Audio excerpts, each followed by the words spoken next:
ఎవరికి తెలియనటువంటి సీక్రెట్ తెలుసుకోవాలంటే మనం ఎలా ఉండాలంటే యెహోవా యందు భయభక్తులు కలిగి ఉండాలి.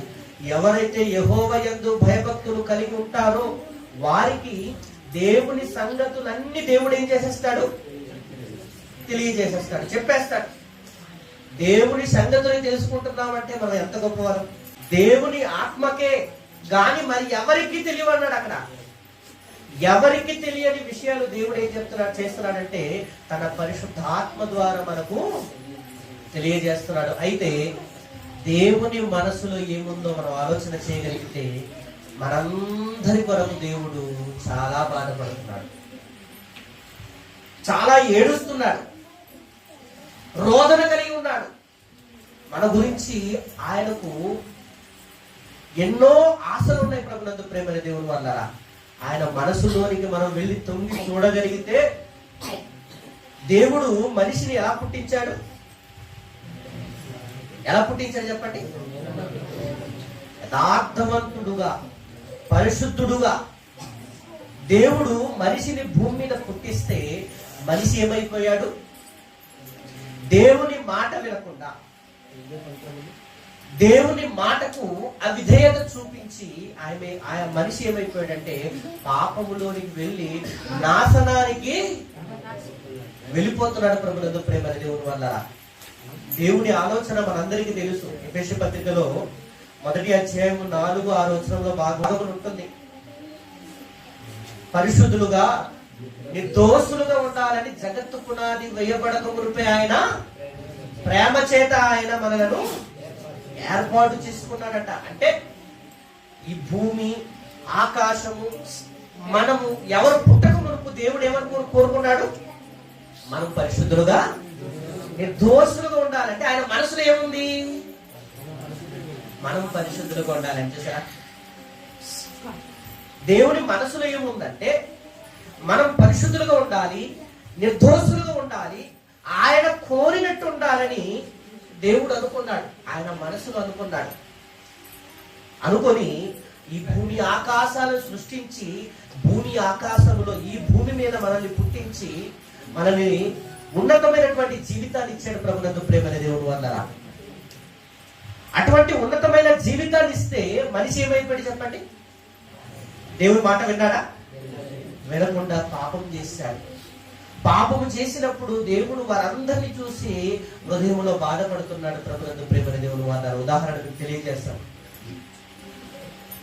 మీకు పుట్టినటువంటి పిల్లలు మీ మాట వినకపోతే, మీకు పుట్టినటువంటి పిల్లలు మీ మాట వినకుండా మిమ్మల్ని ఎదిరించి నాశనానికి వెళుతుంటే తల్లిదండ్రులుగా మీరు ఎలా ఉంటారు చెప్పండి? బాధపడతారు కదా. అలాగే దేవుడు కూడా మనుషులందరినీ చూశాడు. చూసిన తర్వాత అందరు ఏమైపోతున్నారంటే పాపము చేసి నాశనానికి వెళ్ళిపోతున్నారు. ప్రభునందు ప్రేమైన దేవుని వల్ల అంటే దేవుని మనసు ఎలా ఉందంటే నిజంగా చాలా బాధాకరమైనటువంటి స్థితిలో ఉంది.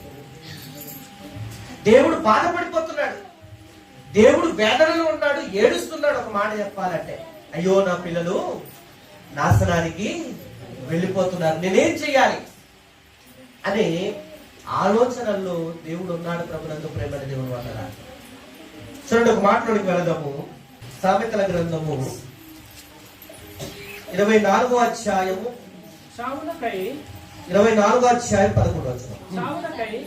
సావునకై పట్టబడిన వారిని నీవు తప్పించుము, నాశనమునందు పడుటకు జోగుచున్న వారిని నీవు రక్షింపవా అంటున్నాడు. చూసారా, సావునకు పట్టబడిన వారిని ఏం చేయాలట?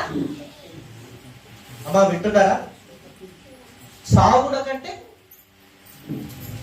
చనిపోవడానికి సిద్ధంగా ఉన్నారు. అటువంటి వారిని ఏం చేస్తాం మనము? ఒక వ్యక్తి చనిపోవడానికి సిద్ధంగా ఉన్నారండి, చూస్తూ ఊరుకుంటారా? ఏం చేస్తారు మీరు? కాపాడతారు కదా. కాపాడాలని బాధ్యత మనకు ఉంటది కదా, అవునా కదా? అలాగే దేవుడు ఏమంటున్నాడంటే సావునకై పట్టబడిన వారిని ఏం చేయమంటున్నాడు? నీవు తప్పించు.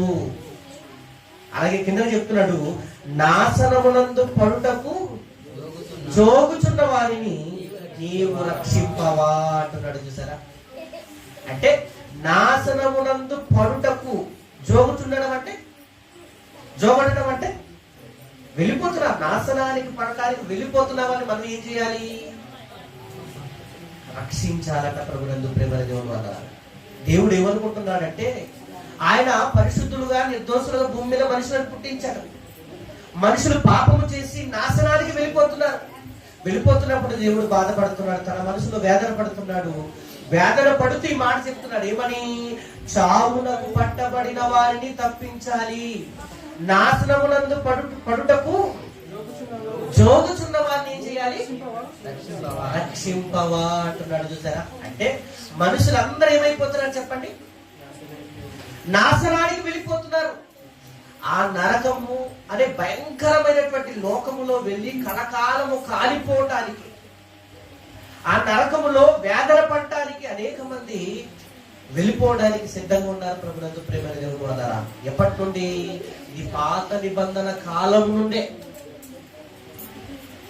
ప్రారంభ కుటుంబం నుండే మనిషి దేవుని మాట వినకుండా ఏమైపోతున్నారంటే నాశనమునందు పడుటకు జోగుచున్నారు. వారందరినీ ఏం చేయమంటాడు ఇక్కడ? ఏం చేయాలి? రక్షించాలంట ప్రభునందు ప్రేమ దేవుని వల్ల. నిజంగా మనం ఆలోచన చేయగలిగితే దేవుడు మనందరి కొరకు ఆలోచన కలిగి ఉన్నాడు. వీరిని ఎవరు రక్షించాలి, ఎవరు రక్షిస్తారు అని ఆలోచిస్తుండగా తండ్రి మనస్సును ఎరిగిన కుమారుడుగా, తండ్రి యొక్క మనస్సును ఎరిగిన కుమారుడుగా యేసుక్రీస్తు ప్రభుల వారు తన పక్క నుండి ఆయన ఏమంటున్నాడంటే అనేక మంది నాశనానికి వెళ్ళిపోతున్నారు అని ఆయన బాధపడుతుంటే దేవుని మనసును, తండ్రి మనసును ఎరిగిన కుమారుడుగా ఆయన ఏమంటున్నాడంటే ఆయన అంటున్నాడు, నేను ఎవరిని పంపేదను, నా నిమిత్తము ఎవరు పోవునంటే నేనున్నాను ప్రభువా అంటున్నారు. ఎవరు? యేసుక్రీస్తు ప్రభుల వారు.